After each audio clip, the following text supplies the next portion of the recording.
It started with silence. Not the comfortable kind we used to share over morning coffee or while reading by the fireplace. This was something colder, more calculated. Eliza had been quiet in a way that felt unnatural, like every word she didn't say was a smokescreen for something she was hiding. For weeks, I told myself I was being paranoid. That the late nights at the office, the locked phone she never used to guard, the new perfume, were just stress, a phase, something she'd grow out of. But I knew better.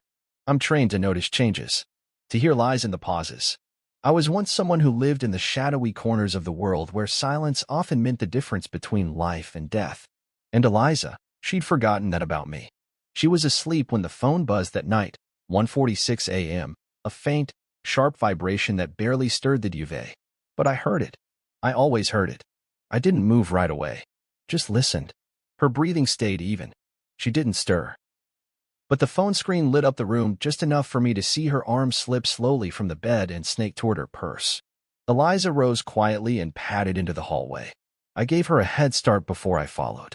Barefoot, careful not to creak the floorboards I'd installed myself. I stopped just outside the guest room door. It was slightly ajar, her voice muffled but clear enough. Yes. No, he's asleep. Send your hit team tomorrow. Make it look like a robbery gone wrong. I froze. There's a moment your mind wants to shut down from the weight of realization, like a fuse box blowing from too much current. But mine didn't. It clicked on. I was back in mission mode before the next breath. Heart rate even. Muscles loose. Eyes locked. She was trying to kill me. I backed away silently and returned to bed before she did. Pretended to be asleep when she slipped in next to me, her breathing steady, peaceful. I stared at the ceiling for the next 3 hours, counting the revolutions of the ceiling fan, memorizing the number of creaks the bed made when I turned. That was the last night I allowed myself to live as Tom Baxter, the husband. From that moment on, I became what I once was, the quiet storm behind the calm exterior. At 6 a.m., I was already in the garage, moving aside boxes to access the hidden compartment beneath the workbench. My fingers found the edges of the false panel, popped the latch, and revealed a world I thought I'd buried forever, metallic, matte black, precise. I dusted off the field case with my initials still etched into the corner and opened it. My old gear still fit like a second skin. Suppressed pistol, survival blades, encrypted comms, 2 burner phones, and a folded dossier from my last assignment. I slipped the sidearm into the small of my back and pocketed both phones. It was time to make calls. I started with Eli Rourke, my old commanding officer turned underground fixer. The moment he heard my voice, the line went silent for 2 beats. Tom? You alive, you son of a...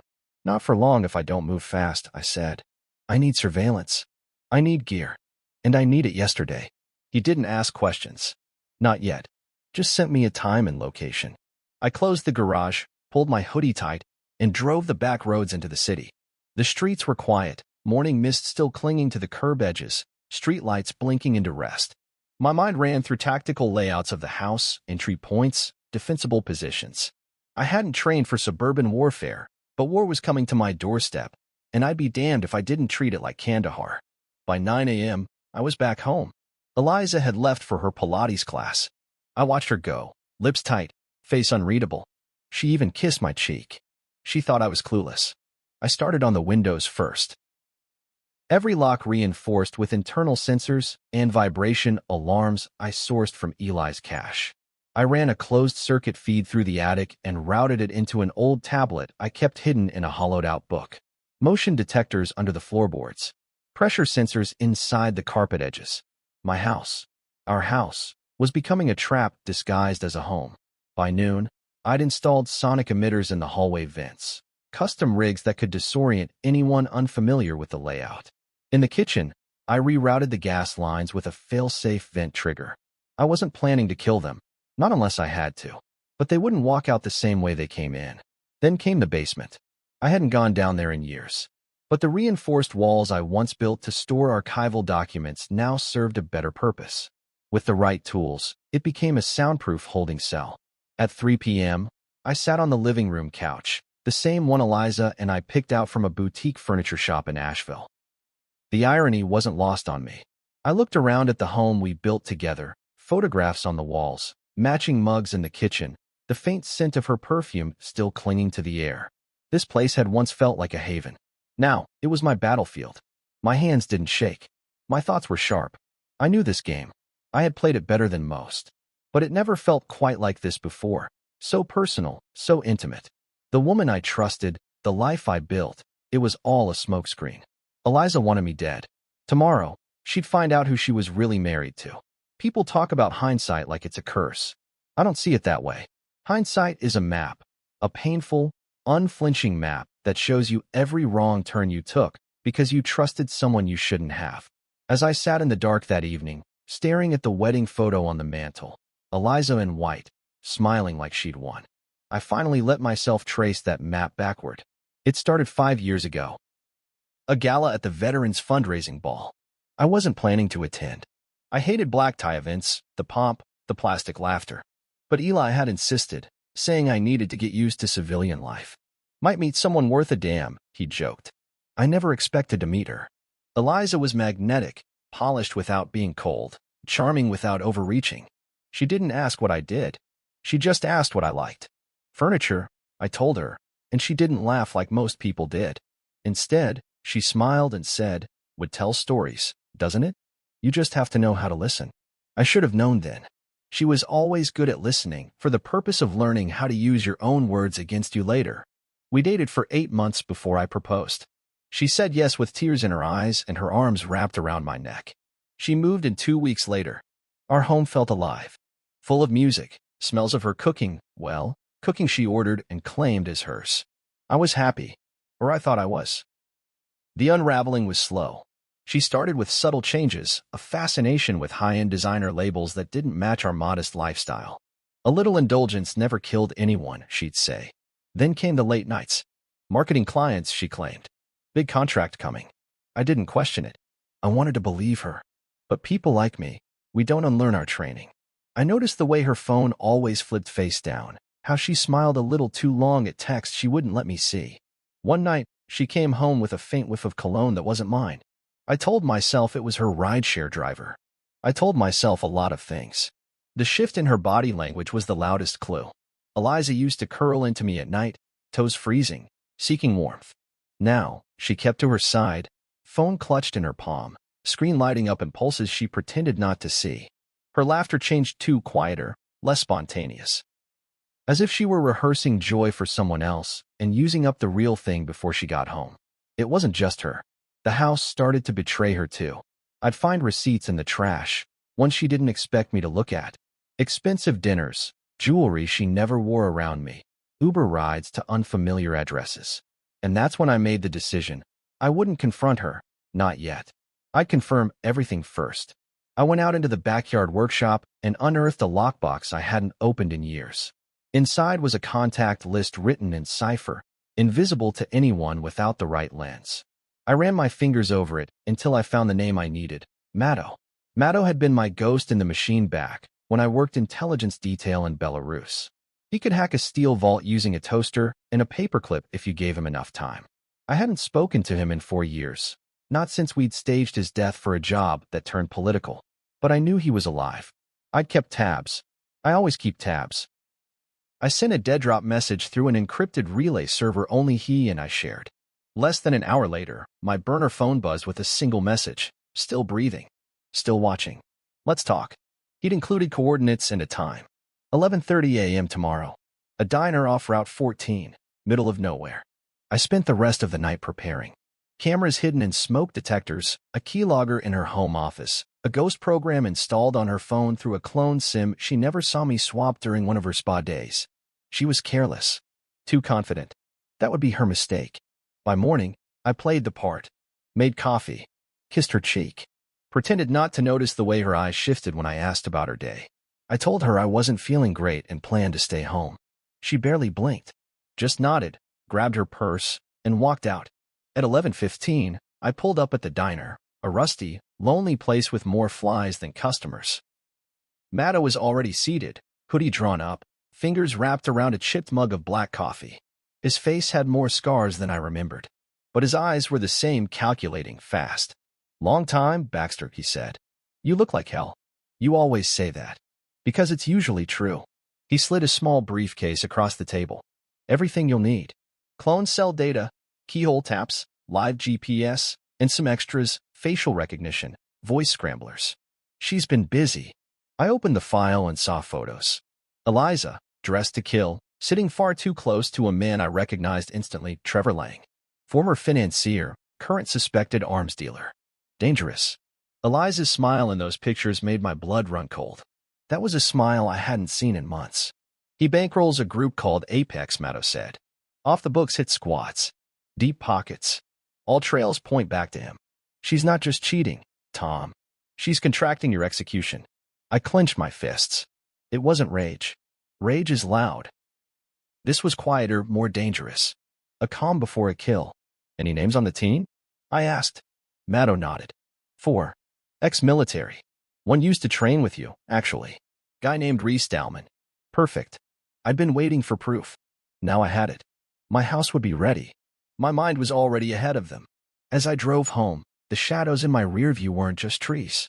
They were ghosts from a life I thought I buried, returning to remind me who I was before Eliza and who I'd have to become again. By the time the morning sun crept in through the blinds, I was already 2 moves ahead. Pretending to be sick was easy, convincing, even. I'd been perfecting the act since Eliza's lies first began unraveling. A subtle wince here, an extra second brushing my hand against my forehead, the weary drag in my voice. She didn't suspect a thing. She left me with barely a glance and a half-hearted "feel better," the door clicking shut behind her like punctuation on her betrayal. The moment her car pulled out of the driveway, I got to work. First, I disabled the front-facing security system. It was fake anyway, something Eliza insisted we get to feel safer, even though the real cameras, the ones she didn't know about, were already embedded in the trees and inside the vents. Those were mine, installed long before we ever said "I do." Because trust, in my world, is just the gap between knowing and proof. I grabbed the briefcase Matto had given me, laid everything out on the dining table like tools before surgery. A laptop, preloaded with a rotating VPN, spoofing software, and surveillance feeds that would pull live from the devices we bugged. A small device, no bigger than a key fob, would let me listen to Eliza's phone calls in real time. Another tool intercepted her messages and cloned her app activity, giving me access to encrypted chats. Within minutes, I was inside her world. The first ping was from a burner number linked to Trevor Lang. Eliza had messaged him an hour ago. He's still home. He's sick. Should be easy. My jaw clenched. The casual cruelty of it, the ease in her fingers as she typed those words, it said everything I needed to know. She didn't just want me gone. She wanted me erased. A minor inconvenience in the chapter she was writing with Trevor. I clicked over to the live camera feed and watched her enter his penthouse lobby in Midtown. Cameras inside the elevator showed them embracing, her arms around his neck like the vows she made to me had never existed. The feed switched again. Another angle showed her slipping something into his jacket pocket. Likely payment. I snapped still images of it all. They were building their perfect crime. I was building their undoing. By noon, I was at the diner again. Matto sat in the same booth, sipping his third cup of something too dark to be legal. He was the only person I trusted for this level of work. Once, he'd pulled a corrupt diplomat's offshore accounts out of a burning hard drive with only 17 minutes in a nail file. If anyone could untangle Trevor Lang's web, it was him. Got more for you, he said, sliding over a USB stick and an envelope. Lang's hit squad is confirmed. For guys, Apex trained. Reese Dalman, Ed Monroe, Vic Coulter, and this one. He tapped the photo of a tall man with dead eyes and a scar down his jaw. Nash Carter. You remember him? I did. Barely. He worked an op in Prague that went sideways. Last I heard, he'd vanished after torching a safe house full of witnesses. Now he was back, being paid to end my life. Matto handed me another photo, grainy, timestamped from 2 days ago. It showed the 4 of them in a rented black SUV outside a warehouse downtown. The same place Trevor had moved his consulting firm 2 months ago. According to Matto's dig, the warehouse had a subterranean level equipped with armory-grade storage. Illegal firearms, plastic explosives, silencers, everything you'd need to make someone disappear. Permanently. They've done this before, Matto said. 9 hits. All made to look like robberies gone wrong. No survivors. No traces. But this time, they'd miscalculated. They didn't know I was watching. That I'd been trained to anticipate every angle of ambush, every tell of betrayal. They didn't know that I had nothing left to lose, and that makes a man dangerous. I returned home under cloud cover and silence, slipping through the side entrance and checking every sensor, every angle. The traps were ready, each hallway lined with sonic emitters disguised as motion lights. I had backup power, hidden compartments, a secured underground chamber reinforced with steel. I wasn't just preparing for survival. I was preparing for total control. I went over the layout one more time. Front door tripwire, wired to a silent alarm. Living room. Pressure-sensitive floor tiles that triggered an anesthetic gas release.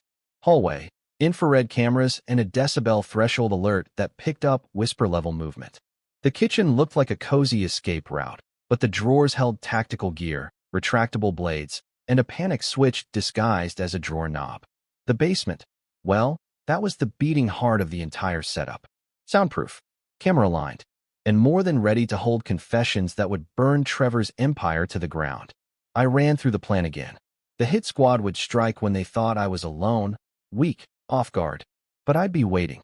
I'd be watching. Just after 4 p.m., Eliza returned. Her keys jingled like any other day, her heels clicking across the floor with practiced ease. She walked into the living room where I sat, blanket over my lap, eyes closed. She paused just long enough to assess. Her voice sweet, sugar-laced. "Feeling any better?" she asked. I coughed into my sleeve. "A little. Just need rest." She kissed the top of my head. "I'll let you sleep then." I listened to her footsteps as she ascended the stairs, counted them. 12 to the top. Another 10 to the guest room, where she made a whispered call to Trevor. My earpiece fed me every word. "He's completely out of it," she said. "Send them in after midnight. He won't know what hit him." But I would. And by the time the sun rose again, neither would they. Eliza left the house at 7:42 a.m. sharp. She wore the blue pencil skirt I'd always liked and the heels that used to click a rhythm I once found comforting. She didn't know I was watching from the garage camera feed, noting the pause in her stride before she got into her car. Guilt? No. She was just checking her lipstick in the side mirror. She still thought the world was under her heel. Thought I was sleeping upstairs, unaware. Thought her betrayal would unfold perfectly, wrapped in silence and sealed with blood. She had no idea the bait had already been set. The moment her taillights disappeared, I got to work. Every trap had to be flawless.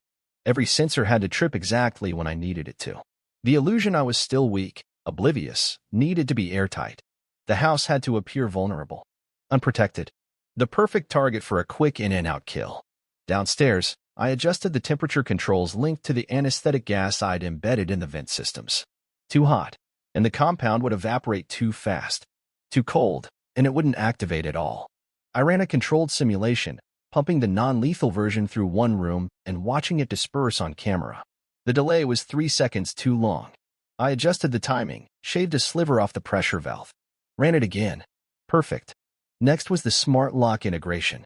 The front door had been rewired to accept 3 different access methods: traditional key, fingerprint scan, and what Eliza didn't know, a remote override that let me seal or open it from my phone. I could lock them inside, or let them think they'd found an exit. Illusion was half the game.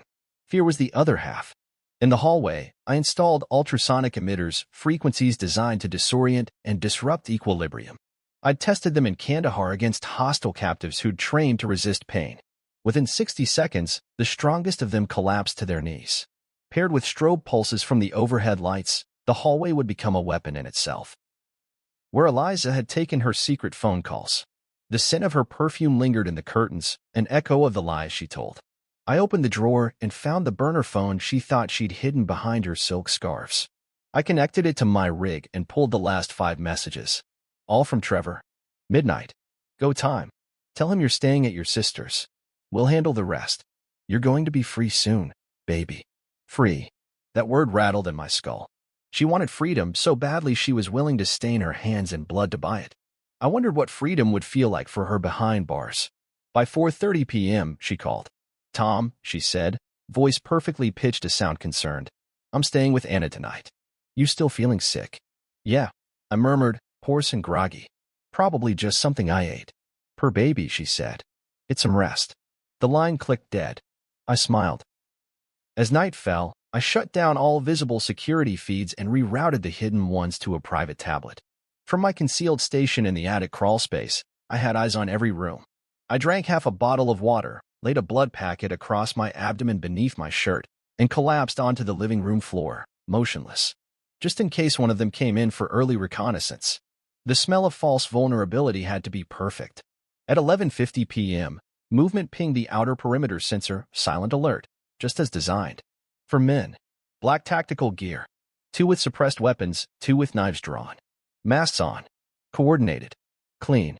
Apex style. They moved like ghosts, but they weren't ghosts to me. I knew every shadow in that house.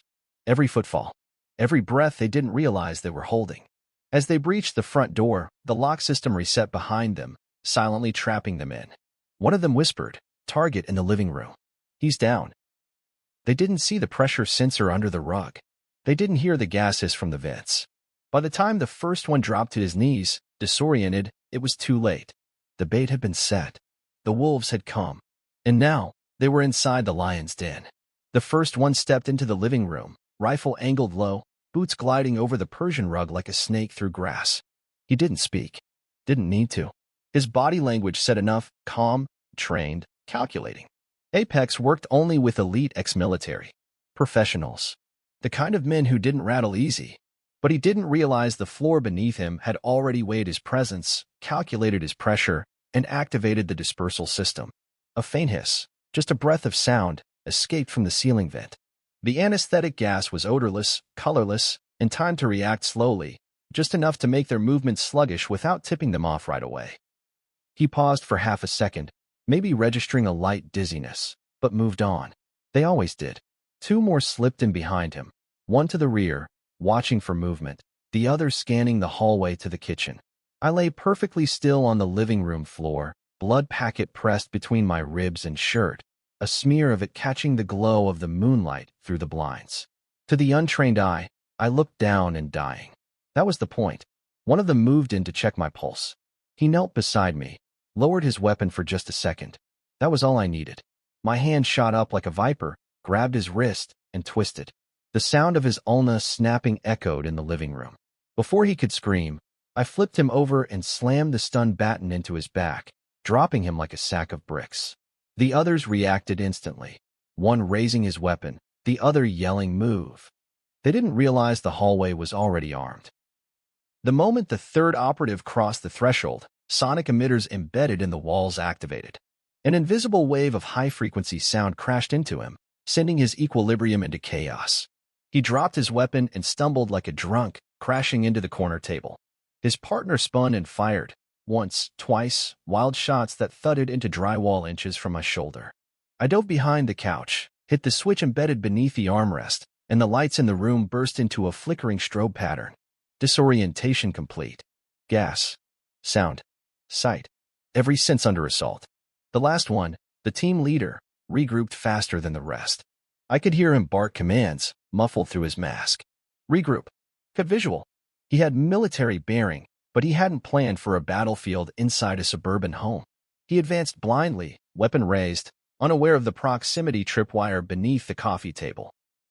The moment his boot hit it, the floor beneath him activated a spring-loaded platform, launching him backward into the wall with enough force to crack the sheetrock. He hit hard. His rifle clattered across the floor. I was on him in seconds, zip-tying his wrists and dragging him to the basement door. The rest came easier after that. The gas took hold. I used low doses, enough to dull them, not kill. I wanted their minds sharp for what came next. Downstairs, the basement was already prepared. For chairs. Reinforced restraints. Camera feed live to the cloud. I started with the man who tried to check my pulse. He was groggy but aware. "Who sent you?" I asked, voice calm, steady. He spat blood on the floor and smirked. "No idea what you're talking about." I didn't respond. I just pressed the button that activated the directional sound cannon behind his head. It emitted a frequency that caused unbearable pressure in the ears and skull. He screamed within seconds. "Trevor Lang." He gasped, blood trickling from his nose. It was Lang. Through Eliza. And the job. Kill you. Make it clean. Look like a break-in. She gets the house, the accounts. He gets the insurance payout she took out on your life 3 months ago. That one hit me harder than I thought it would. The betrayal wasn't just emotional. It was financial. Planned. Layered. She'd built this web for months, and I'd walked into it like a fool. I moved to the next one, Nash Carter. Scar down his jaw. Dead eyes. He didn't scream when I activated the sound. Didn't flinch. Just smiled. You're good, he said. Better than I expected. Not as good as you think, I replied, leaning in. You're here. I'm not tied up. So who's really winning? He chuckled. You won't walk away from this clean. Lang's got people in the system. Eliza's ready to play the widow role. You think this ends with you walking away into the sunset? No, I said. It ends with your confession. Right here. Right now. I activated the camera feed, set the room into broadcast mode, and stared into the lens. This is Tom Baxter, I said, voice clear. The four men behind me are hired killers working for Trevor Lang and my wife, Eliza Baxter. They were sent here to murder me, but they failed. And now they're going to tell you what they've done.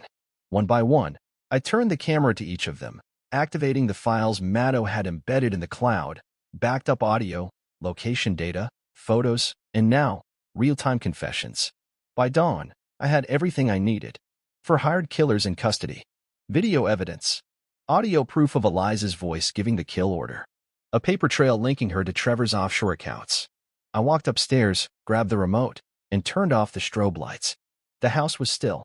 The traps deactivated. The storm had passed.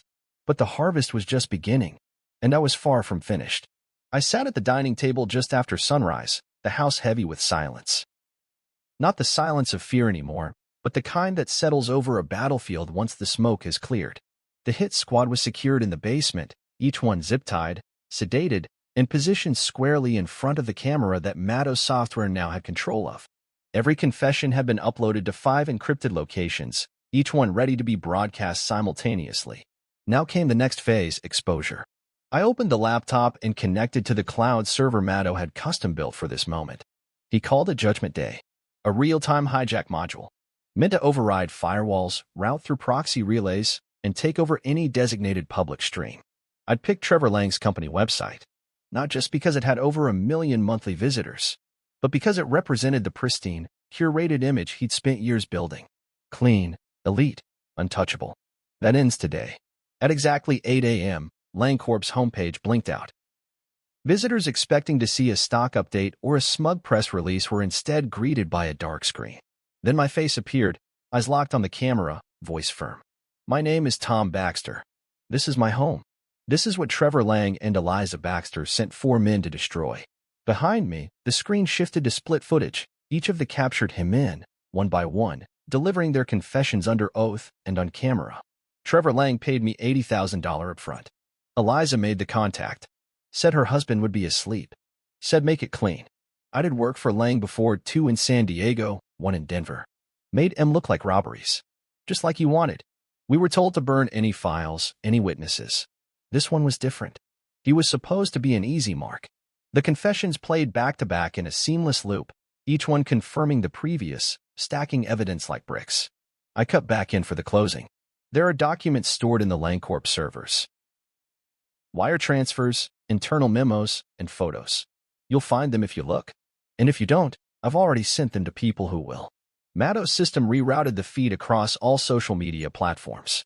TikTok, YouTube, Instagram, even LinkedIn. It spread like wildfire.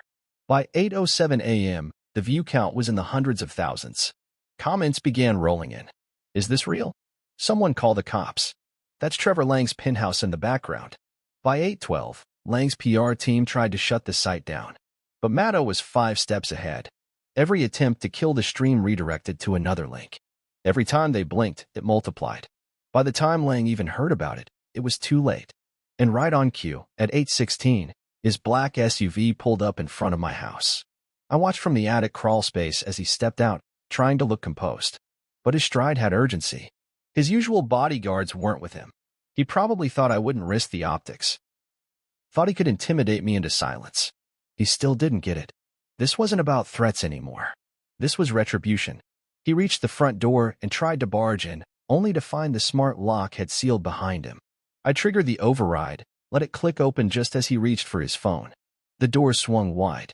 And there I stood, alive, awake, and holding the remote to every system in the house.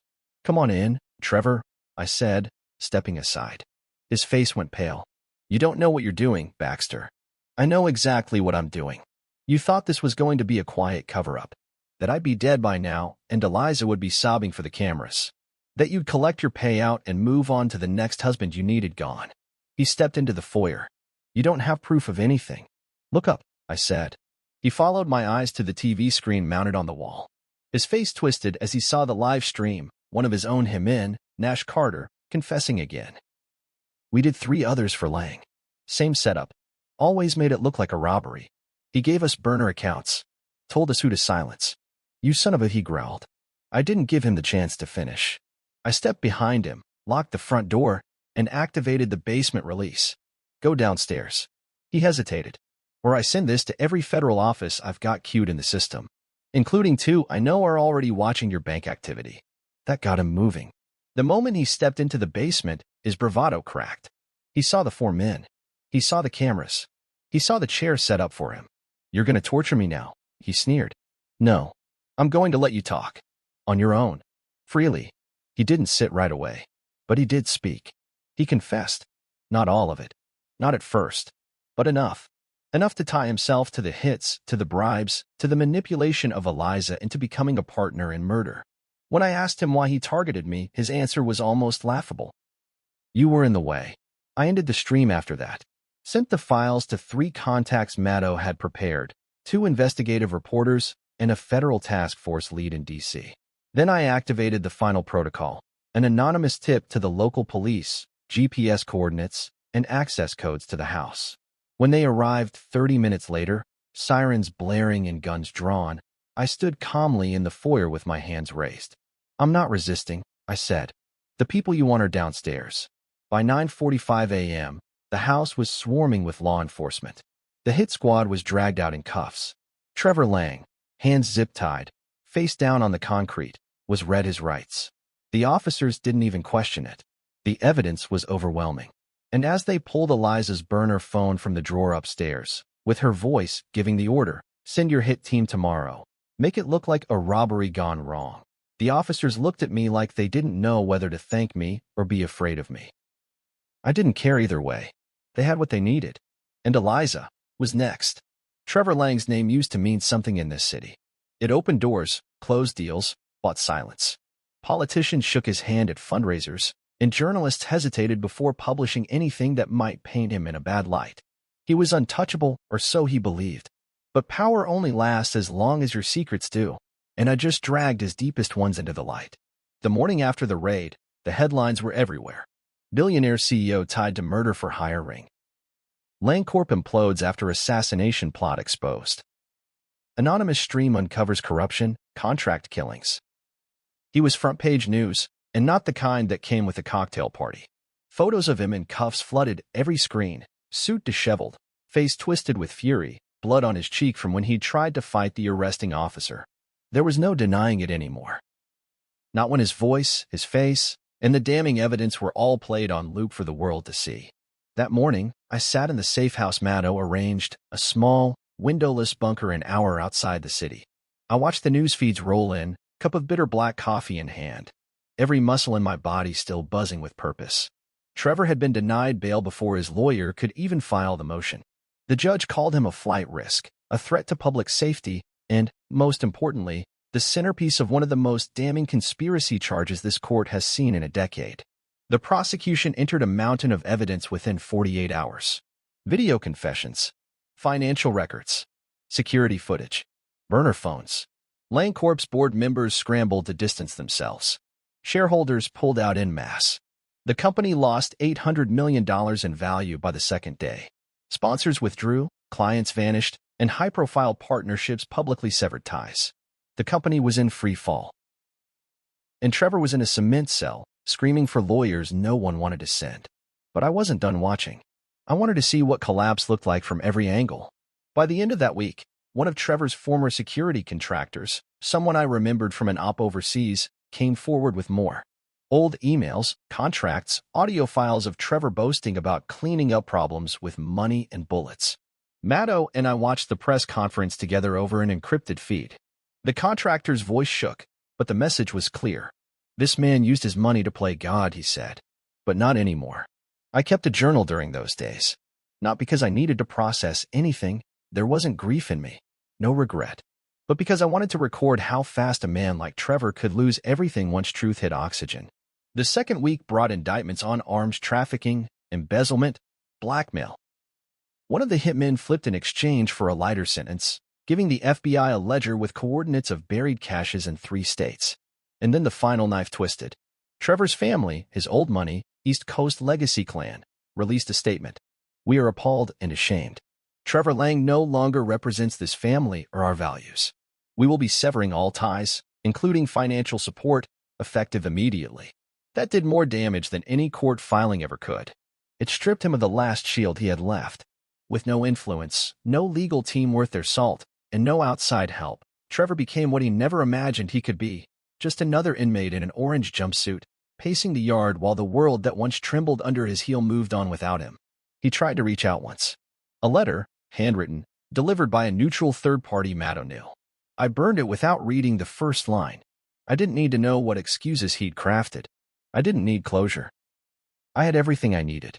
And soon, Eliza would too. But what stuck with me most was the footage from inside the courthouse. The media had a field day filming Trevor being escorted into his preliminary hearing. Shackled, hollow-eyed. The man who once wore $6,000 suits now wore county-issued shoes and a blank stare that spoke of a realization too late to matter. Reporters swarmed, shouting questions. Trevor, did you order the hits? Do you have anything to say to the victims? Was Eliza Baxter part of your organization? He said nothing, not a word. But when he glanced up, just once, his eyes met the camera. I recognized that look. It was the look of a man who'd seen the predator in the tall grass too late. He knew who took him down. He knew it wasn't the law. It wasn't the media. It wasn't even the hitman who flipped. It was me. The man he'd thought was just a boring husband with a quiet life. The man he underestimated. And the irony? I never needed to kill him. I never laid a fatal finger on him.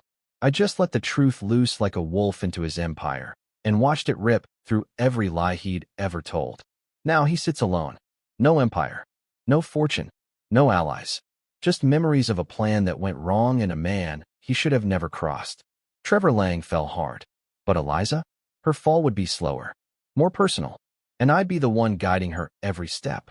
They came for Eliza 3 days after Trevor's arraignment. She was at the salon, naturally, seated beneath a dryer, flipping through some overpriced lifestyle magazine, her nails freshly painted blood red. She didn't even flinch when the detectives approached her chair. They said she calmly closed the magazine, smiled politely, and asked, "Can I at least wash the dye out of my hair first?" As if dignity could still be preserved. As if shampoo could rinse away conspiracy and betrayal. The moment was televised, of course. Someone recorded it with shaky hands and worse audio, but it didn't matter. The image was clear. Eliza Baxter, the once envied socialite, being handcuffed in front of half the city.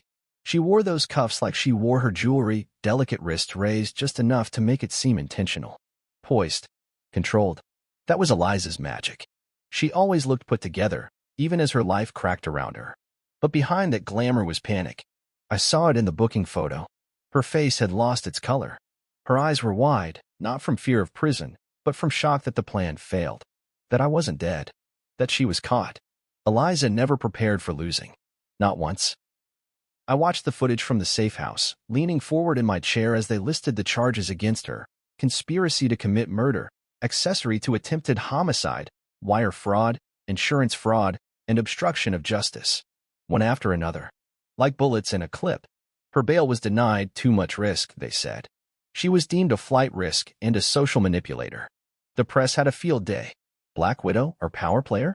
The perfect marriage built on lies. Inside the mind of Eliza Baxter. She was on every screen, every paper, and in none of them was she the woman I married. I realized then how little I ever really knew her. She played the part of the loving wife for years, baking on Sundays, singing softly while folding laundry, planting basil in our garden like someone invested in roots. But it was all theater. A dress rehearsal for a life she never wanted to live. A life she planned to exit, with me buried in the final act. But the public wasn't as forgiving as she hoped. Social media tore into her. Every friend, every colleague who once sipped wine on our patio or toasted our anniversaries, gone. The influencers unfollowed. The endorsements dropped. Even her yoga studio publicly condemned her. She was toxic now. Not even criminally glamorous. Just criminal. And then came the part she never saw coming me. I waited a week. Long enough for her to taste the cold walls of a holding cell. Long enough for her to sit in silence with no control, no curated image, no allies. Then I made my move. I walked into the jail under a different name, James Cole, courtesy of Maddow's documentation kit. I had grown a beard, dyed my hair gray, and wore the kind of cheap glasses that made people look twice and still not remember your face. I told the guard I was her court-appointed forensic accountant, here to go over financial disclosures. They let me in without a second glance. She was seated at a cold steel table when I entered. Shackles on her ankles now. Her nails were chipped. Her hair, though washed, had lost its luster. Her eyes rose, narrowed behind dark circles. She didn't recognize me at first. Not in that lighting. Not in that disguise. Then she tilted her head, and I saw the flicker, recognition, horror, disbelief, all dancing together in her pupils like fire behind glass. "Tom," she whispered, voice cracked and trembling. I didn't answer. I sat down, opened a thin file folder, and slid it across the table. Inside were copies of every message, every recorded call, every photo of her and Trevor, every transaction she made to the hitman. But it wasn't just evidence. It was annotated, highlighted, each betrayal underlined, each deception dated. The timeline of her moral collapse. She opened it slowly, scanning the first page, then the next. By the third, her hand was shaking. "I know," I said finally. My voice was calm, steady, cold. She swallowed, but didn't respond. "I know about the insurance policy. I know about the burner phones. I know about the bank account in Zurich and the backup escape plan you stashed in your cousin's name. I know everything, Eliza." She closed the file like it burned her fingers. "You don't understand, Tom." Trevor," he said. "Don't," I cut in. "Don't insult both of us with another lie." She flinched like I'd slapped her. I leaned forward, resting my forearms on the table. "You plotted to kill me. The man who gave up everything to build a life with you. The man who paid your debts, covered your tracks, supported every dream you ever had." Tears welled up in her eyes. "It wasn't supposed to happen like this, but it did." She looked away, ashamed or maybe just afraid of what I might say next. "I came here to give you this," I said, tapping the file. "So that when you're alone in that cell, and your mind starts spinning excuses, you'll have proof that you did this. Not Trevor. Not me. You." "Why?" she asked, almost a whisper. "Why come at all?" "Because I want you to know what it feels like to sit across from someone who knows you completely and sees through every performance. I want you to feel that weight. To realize that everything you tried to erase, survived you. And you will live with that." I stood, leaving the file behind. "Goodbye, Eliza." As I walked out, I didn't look back. I didn't need to. I already knew the expression on her face. The ruin wasn't in the charges, the prison, or even the public humiliation. It was in knowing I was alive, and she had to live every day with that truth. Montana doesn't care who you were. That's what drew me here. It doesn't ask where you came from, doesn't care what name you used to answer to, or what your past left in ashes. It just keeps moving, slow, steady, and untouched by the noise of the world. Out here, no one looks twice at a man with quiet eyes and calloused hands. They just nod, spit in the dirt, and go on about their day. My name now is James Wilson. I live 3 miles outside of a town small enough to forget you by the time you've walked through it.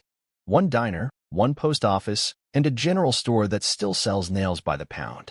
I lease a modest cabin at the edge of a dense pine forest. I built my own workshop just 20 yards from it. Sloped roof, thick beams, the scent of sawdust soaked into every board. The old version of me would have called this retreat. The newer version? He calls it defense. Peace, after all, is only real if you can protect it. The people here know me as a furniture maker. They think I moved up from Oregon after a divorce, that I wanted to find myself in the simplicity of wood and solitude. There's a kind of respect for men who walk away from noise, especially in towns where tractors and weather patterns matter more than gossip. I sell handcrafted tables, chairs, a few custom bed frames to those who can afford the time it takes to make something real. I keep to myself, never too cold, never too open. But I never stopped watching. There's a satellite link buried beneath my shop floor, connected to a secure rig Maddow helped me install before I disappeared. It feeds me encrypted reports once a week. News clippings, court updates, prison status alerts. The world I left behind still trickles in, just enough to keep me informed, never enough to pull me back. Trevor Lang is still in prison. He tried for bail again a month ago. Denied. More charges keep rolling in. Tax fraud. Witness tampering. Even a racketeering angle now, tied to an offshore subsidiary he thought no one would find. Maddow found it. Sent it to the feds anonymously. I smiled when I read the case update. Trevor's health isn't good anymore. Prison food, stress, and the sharp edge of being irrelevant have worn him down. Reports say he's lost weight. Walks with a limp now. I didn't wish that on him. But I won't deny, it settles something in my chest knowing he's wasting in the same shadows he used to rule from. And Eliza. She's still locked up, too. No parole. No visits. She's filed 2 appeals. Both dismissed without hearing. Her court-appointed attorney has moved on. Her name doesn't trend anymore. No one sells her story. No one mourns her fall. She's just another number now. Another inmate with a past that burned too hot and left nothing but smoke. Sometimes, I wonder if she still dreams of me. If in the long hours between lights out and morning count, she sees my face, not the man she thought she married, but the one she tried to kill. The man who looked her in the eye and said, I know. Maybe she wakes up wishing she had run when she had the chance. Maybe not. Doesn't matter. Her prison isn't just steel and concrete. It's memory. And I made sure it's airtight. My days now start with the sun, not alarms. I wake early, brew strong black coffee, step onto the porch, and breathe air so clean it feels fictional. I sharpen tools. Sand planks. Shape legs from maple, inlays from walnut.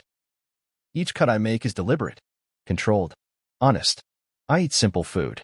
Bacon, eggs, oatmeal. I cook it all myself. Sometimes, locals ask if I ever get lonely. I tell them the truth. No, I just know how to be quiet. And most of them understand. At night, I walk the perimeter of my land, out of habit. I've installed motion sensors, hidden cameras, and a silent alert system that triggers my phone if anything larger than a rabbit crosses into the buffer zone. Some might call it paranoia. I call it insurance. Once you survive the kill order from the person you once loved, your definition of prepared changes permanently. But here's the thing, I'm not running. I'm not hiding. I've simply chosen to live beneath the radar of a world too loud, too cruel, and too forgetful. I don't need revenge anymore. I already won. I don't need to destroy anyone else. I already dismantled everything that threatened me. Now, I build tables, chairs, a future. I met a woman a few weeks ago. Her name's Katie. She runs the town library and speaks with the kind of voice that feels like warm bread. We talk sometimes. She thinks I'm a bit strange, quiet, overly polite, always walking like I expect trouble to come from the trees. But she doesn't press. She likes my work. Said one of my tables reminded her of her grandfather's farm. I offered to build her a bookshelf. She smiled. Maybe that's what healing looks like. Not forgetting. Just not needing to remember every detail anymore. The ghosts haven't vanished. They walk the woods with me, sometimes. They sit quietly beside me in the shop. I don't try to chase them off. They remind me. They keep me honest. But they don't own me. I own my time now. My hands. My peace. And if the past ever comes looking for me again, let it. It won't find Tom Baxter waiting. It'll find James Wilson. And he'll be ready. It's been 5 years. 5 winters, 5 harvests, 5 stretches of silence and snow and the scent of pine after rain. Most days, I forget what I used to be called. Not because I'm trying to, but because James Wilson has become more than just a name. It's a choice. A life built plank by plank, mistake by mistake, with hands that once pulled triggers and now plane down walnut slabs until they shine. In the quiet edges of Montana, peace is not a destination. It's a discipline. You earn it with every decision not to reach for your past, with every breath you take without checking over your shoulder, with every life you let go of, without needing applause or closure or even forgiveness. But I never stopped watching. I never stopped knowing. Once a week, I take an hour in the back room of my workshop. The rig is still there, hidden beneath a false floor panel. Most people would never guess a furniture maker in a flannel shirt and dusty boots has a high-grade surveillance terminal buried under spare lumber. But I'm not most people. The screen boots with a quiet hum. Maddow made sure it still runs like a shadow, silent, invisible, untraceable. I check the feeds out of habit more than fear. Trevor Lang, now 54, is housed in a medium-security prison in upstate New York. He's a shadow of himself. He walks with a cane now. Medical records indicate he's developed early-onset Parkinson's and needs help dressing. His lawyers abandoned him after his last appeal was denied. His family hasn't visited in years. No one remembers his name in the headlines anymore. I do, but only as a case study, a reminder of how far power can fall when it overreaches. He hasn't spoken my name in years, according to transcripts. But I like to think he thinks of me sometimes. In those moments when the lights buzz overhead and the food tastes like cardboard and his cellmate snores. I hope I live in the silence between his regrets. Eliza, on the other hand, is in federal prison in Illinois. Minimum security now. Time has softened her sentence, but not her shame. Her file says she teaches yoga and helps with the library card. But I've seen the video footage. She walks slower now. She doesn't smile much. Occasionally, she tries to write op-eds about the prison industrial complex under pseudonyms, but they never go far. No one listens to a woman who tried to orchestrate a murder. The world moved on. Left her in the dust she made herself. Every 6 months, she applies for parole. Every 6 months, it's denied. Not because she's dangerous. Not anymore. But because her remorse reads like a script. The last transcript from her hearing said the board didn't believe she'd taken meaningful accountability. I didn't need to be there to know what that means. Eliza never did own her choices. Not truly. And now she exists in a loop, a life that doesn't end but no longer moves forward. That's her cage. That's the real punishment. And me? I wake early, still. I eat well. I build things with my hands. Not just furniture now. Tools, toys, even a small cabin I helped my neighbor's kid design for his science project. The town knows me as the man who fixes what's broken. Never asks too many questions. Keeps to himself. Gives good advice if you catch him in the right mood. Katie's still here. She never pushed. Never asked me for stories I wasn't ready to tell. We share meals sometimes. Walks. She brings me books from the library she thinks I might like. Once she gave me a copy of The Old Man and the Sea and said, "You remind me of him." Quiet, but dangerous in a way. I laughed at that. She didn't mean it literally. But she wasn't wrong, either. She asked me once, only once, if I'd ever been hurt in a way that made peace feel suspicious. I didn't answer. But she understood. That's enough. There's a rifle by the door. A handgun in the drawer. Not out of paranoia. Just protocol. Old habits die hard. But not every habit has to be a wound. Sometimes preparation is just what keeps the quiet, quiet. I don't look for danger anymore. But if it comes, it'll find me sharp. I still take long walks. Breathe deep in the woods. Chop my own firewood. There's something satisfying in splitting logs clean, necessary force. There's no lie in it. People here say I have the eyes of a man who's seen too much. Maybe they're right. But they don't know that I'm also the man who refused to look away when everything tried to convince him to. I survived betrayal. Buried the parts of myself that once burned too bright.